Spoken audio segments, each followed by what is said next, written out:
दोस्तों इन्हीं तालियों के बीच अगली कलाकार वर्षा को।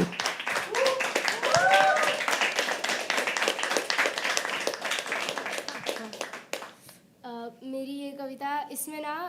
3 लोगों के बीच वार्तालाप हो रहा है, वक्त, जिम्मेदारी और ख्वाब, और आखिर में वो शख्स आता है जिसकी ये तीनों चीज़ें हैं। तो ख्वाब कहता है जिम्मेदारी से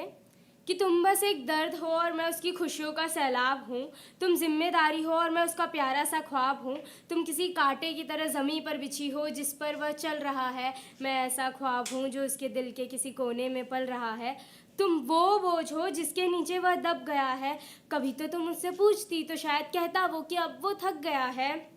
तुम एक बोझ हो, मैं तो कभी कभी साथ हूँ, तुम तो साथ हर रोज़ हो, मैं उसके चेहरे की हसरत हूँ और तुम बस उसकी एक ज़रूरत हो, वो ज़रूरत जो उसे तंग करती है, वो ज़रूरत जो उससे बिन पूछे संबंध करती है।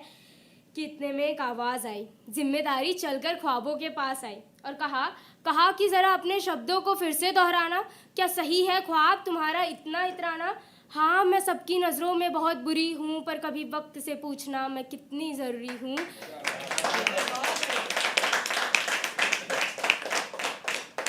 तुम मेरे होने का हिसाब नहीं लगा पाओगे, ख्वाब हो तुम, आज रहोगे कल टूट जाओगे, अरे चाहते होती ही ऐसी है, हमेशा साथ नहीं निभा पाएंगी, ये तुमने मना कर दिया तो जिम्मेदारियां तुम पर बांधी नहीं जाएंगी।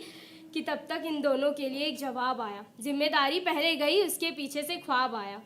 और उस जवाब के हर हिस्से सहमे पड़े हैं, फिलहाल जिम्मेदारी और ख्वाब खामोश खड़े हैं। वैसे ये किसकी आवाज़ है जो इतनी सख्त है? कि तब तक दोनों ने साथ में कहा, अरे ये तो वक्त है। पर इस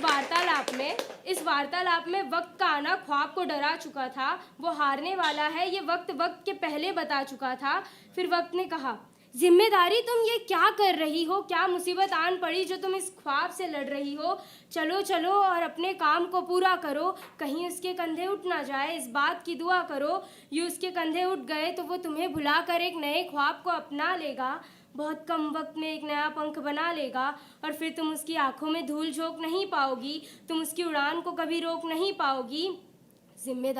जिम्मेदारी तुम कई बातों से अनजान हो, तुम ख्वाबों के सामने अब भी नादान हो, क्योंकि इन ख्वाबों में 100 हाथियों का बल होता है, ये ख्वाब जहन में कदम रख दे तो ये ख्वाब ही आज और कल होता है।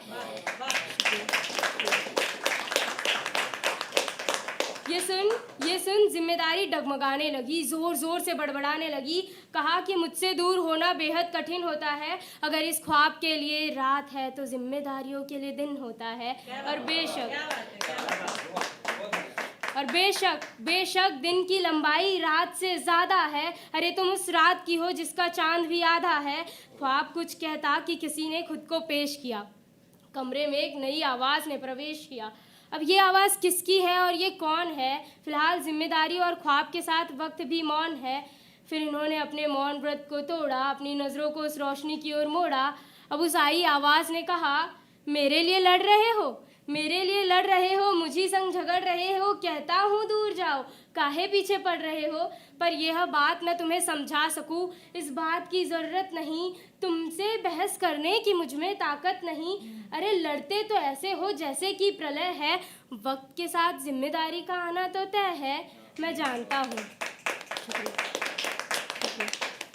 जानता हूँ जिम्मेदारी तुम एक उसूल हो जिसे हटाया नहीं जाता, ख्वाब तुम एक समर्पित फूल हो जिसे दोबारा चढ़ाया नहीं जाता, तो जिम्मेदारी तुम बेफिक्र रहो और समझो मेरी बात को, मैं तुम्हें समझता हूँ, तुम समझो मेरे ख्वाब को, तुम समझो मेरे ख्वाब।